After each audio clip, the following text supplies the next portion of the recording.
L'eau qui peut étancher ta soif, qui peut te nourrir, qui peut te renforcer, qui peut te faire grandir en connaissance, sagesse, en amour. Il n'y a qu'une eau, une carafe qui contient cette eau. Donc il n'y a qu'une femme. Et celle-là, c'est la femme qui se trouve en toi. Et il y a sa correspondance à l'extérieur.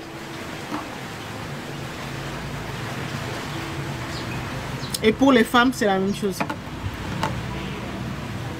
Il y a beaucoup d'hommes.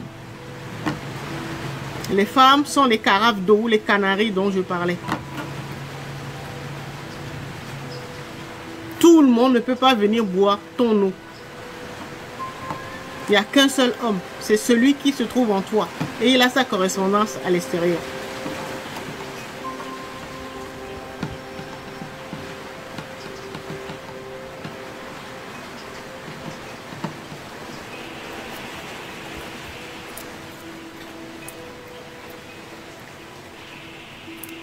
C'est tellement mélangé que beaucoup de couples, dans beaucoup de couples, ne sont pas avec la bonne personne.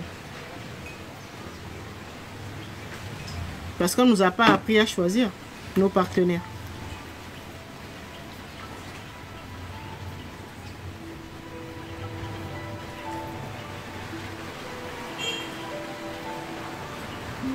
Et tu vas finir par croire que bah c'est normal. Que c'est partout pareil. C'est pas partout pareil. Si tu tombes sur la bonne personne là, protection, bénédiction, l'argent,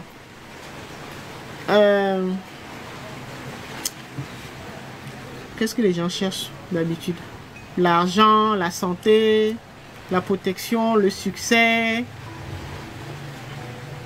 Voilà, tu vas même rajeunir. Tu vas vivre longtemps en bonne santé. Pourquoi? Parce que tu es avec la bonne source.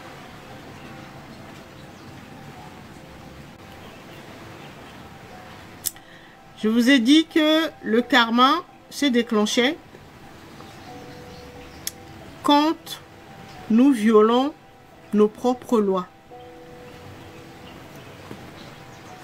Nos propres lois en tant que divinité incarnée qui avons chuté. Mais bon, nous sommes dans la matière, nous sommes incarnés. Nous sommes descendus. Voilà. Comme des dieux et des déesses descendus dans la matière. D'accord? Et donc, nous avons mis en place des lois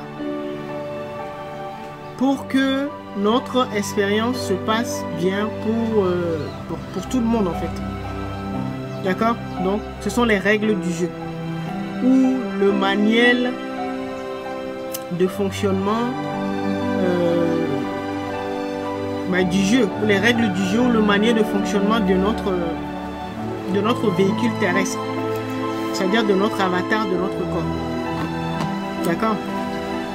Et donc, ces lois-là, nous les avons inscrites dans notre cœur. Parce que le cœur, c'est le siège de la conscience. Si vous avancez, quand vous posez un acte qui est injuste, vous-même, vous le savez. Votre cœur vous dit, votre conscience vous dit, ça, c'est pas bien. C'est pas quelqu'un qui va te dire, toi-même, tu sais que ce que tu as fait là, c'est pas bon. Ça, c'est la conscience. Ta conscience va te parler. Et la conscience se trouve dans le cœur.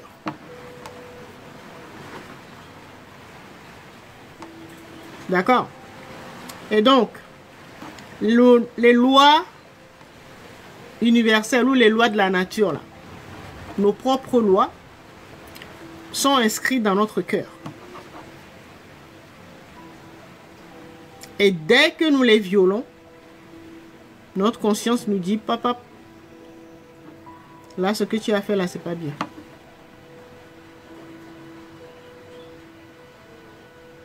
Mais, ce que nous avons fait, C'est que quand la conscience a commencé à nous gêner là, à nous déranger, à nous dire, à nous répéter à chaque fois, ce que tu as fait là, c'est pas bien. Ce que tu as fait là, c'est pas bien.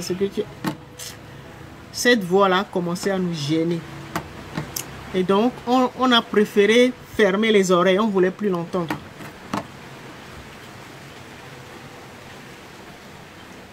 Et donc, on a commencé à diminuer.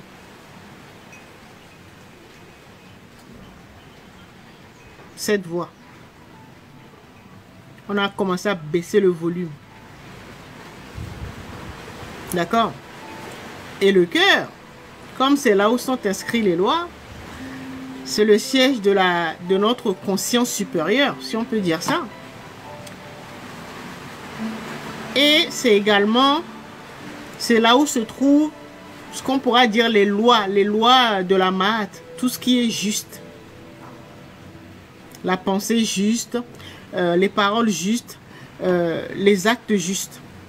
C'est là où se trouve. C'est dans notre cœur où se trouvent ces lois-là, où sont inscrites ces lois. D'accord? Donc, on pourra dire que c'est là où se trouve notre intuition. Ce que j'appelle la guidance intuitive. Quand tout marche bien là, quand nous écoutons cette voix en nous, cette guidance ou la voix de l'opérateur qui se trouve en nous. Donc la guidance, cette voix-là fonctionne un peu comme un GPS. D'accord? Et nous dit, va à gauche, va à droite, au rond-point, prends la deuxième sortie. Voilà, et ainsi de suite. La voix de l'opérateur, la voix de notre guidance interne ou guidance intuitive fonctionne comme l'opérateur, l'opérateur ou l'opératrice de votre GPS.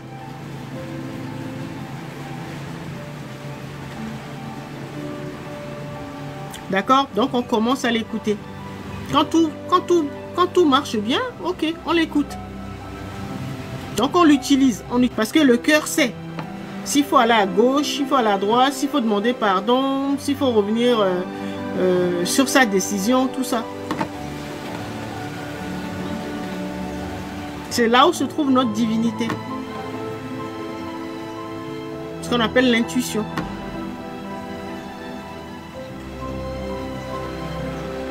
Mais dès qu'on commence à ne plus l'écouter là, parce que nous-mêmes, nous savons que nous avons posé un acte injuste et que notre conscience nous le rappelle. Ce que tu as fait, c'est pas bien. Oh, tais-toi. Ce que tu as fait, c'est pas bien. Tais-toi. Et on commence à baisser le volume. Et on s'enfonce dans la bêtise, dans l'erreur. On avance, on avance, on avance, et puis un jour, paf, on se retrouve enfermé dans la matrice, dans la prison matricielle. Et là, quand on est emprisonné dans cette matrice-là, nous sommes déconnectés de ce qu'on appelle la guidance intuitive. Nous ne fonctionnons plus avec l'intuition. Nous utilisons le mental ou l'intellect. Donc c'est là où nous faisons des analyses, nous faisons des calculs. Pour prendre une décision, là, on va réfléchir jusqu'à... Alors que l'intuition, là, c'est direct, c'est une seconde. Tu sais tout de suite. Si tu es connecté avec ton intuition, tout de suite, tu sais. S'il faut aller à gauche, s'il faut aller à droite, voilà. Faire le choix, voilà. Ton intuition te dit, voilà ta flamme jumelle, voilà ta flamme sacrée, voilà un membre de ta famille d'âme. C'est là où il faut aller travailler. Va postuler là. Va vivre dans tel pays. Change de... On sait tout. On n'a même pas besoin de réfléchir. Tout de suite, ça vient. La solution vient comme ça. À une fraction de seconde. Ça jaillit des profondeurs de notre âme.